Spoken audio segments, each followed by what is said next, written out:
இந்தியாவின் அடர்ந்த காடுகளில் ஒரு மனிதன் குற்றத்தின் விதிகளை மாற்றினான். ஒரு கடத்தல் தொழிலதிபர், ஒரு கொலையாளி, ஒரு அரைவேங்கை. அந்த காட்டே அவனோட கோட்டை. காவல்துறையோ அவனோட வேட்டை குழந்தைகள். இது வெறும் கதையல்ல, இது வீரப்பன் என்ற மரண நிழலின் உண்மை கதை. அவன் அல்ல, போலீஸ் கையில் ஒரு பெயர் மட்டும் இல்லை. தமிழ்நாடு, கர்நாடகா, கேரளா மையமாக அவன் காடுகளை ஆட்சி செய்தான். மில்லியன் ரூபாய்க்கு மேலான சந்தன மரம், யானை கொம்புகள் கடத்தல். அவனுக்கு எதிராக நிற்கும் எவரையும் கொன்றான். கிராம மக்கள், அதிகாரிகள், கூடவே கமாண்டோக்கள் 20 ஆண்டுகளுக்கும் மேலாக இந்தியாவின் எலக்ட்ரானிக் ஸ்பெஷல் போர்ஸ்கள் ஒவ்வொரு காட்டுகளையும் தேடின. ஆனால் வீரப்பன் ஒரே மாதிரி மாயமாகிறான். கருப்பு பணியா, ரகசிய தந்தையா, போலீசிலேயே எதையோ ரகசியமா சொல்லாத உள்ளவர்களா? கிராம மக்கள் கூட அவன் பெயரை சொல்லக்கூட மாட்டார்கள். அந்த காடுதான் அவனோட காவல் பாதுகாப்பு மாதிரி இருந்தது. கேரளா யுத்தம், ஏன் மைன்ஸ், அமைச்சர் கடத்தல்கள், இது அவனோட செய். பிடிக்க முடியாம போன போதெல்லாம் திரும்பவும் அங்கிருந்தான்.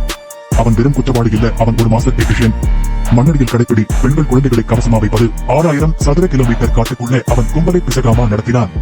12,000க்கும் மேற்பட்ட உயிர்கள். அதிகாரிகளிடம் கூட டி. குமாரசாமி, ஹரிகிருஷ்ணா போன்ற வீரர்கள்.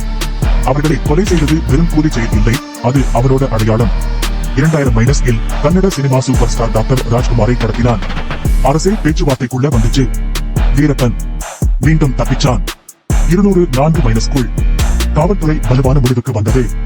தமிழ்நாடு எஸ்டிஎஃப் கே விஜயகுமார் தலைமையில் ஆபரேஷன் கக்கூன் ஆரம்பிச்சாங்க. ஒரு மருத்துவ வாகனமாக மாற்றிய மாயம். அந்த வாகனத்துக்குள்ளே அதிகாரிகள் விழுந்திருந்தார்கள். அக்டோபர் 18, 2004 வீரப்பன் தானாகவே அந்த வலைக்குள் நுழைந்தான்.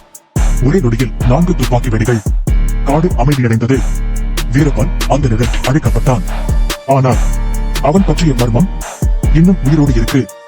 20 வருடம் அவனை யாரெல்லாம் காட்டினாங்க? அவனுக்கு பின் யாரும் தூக்கத்துக்கு போகவில்லையா?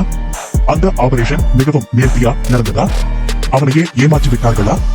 அல்லது வீரப்பன் தயங்கி, சோர்ந்து, தானாகவே இறக்க தயாரானவரா? இன்று கூட காடுகளின் அமைதியில் அவன் பெயர் கிசுகிசுக்கப்படுகிறது. அவனோட மறைக்கப்பட்ட சொத்துகள் இன்னும் கண்டுபிடிக்கப்படவில்லை. அவனோட மர்மங்கள் அந்த காட்டுக்குள் புதைந்து கிடக்கின்றன. இது வெறும் வேட்டை இல்லை, இது ஒரு நிழலில் நடந்த யுத்தம். லைக் பண்ணுங்க, காமெண்ட் பண்ணுங்க, சப்ஸ்கிரைப் பண்ணுங்க. உண்மையான மர்மங்களும் திருப்பங்களும் உங்கள் முன்னால் வரட்டும்.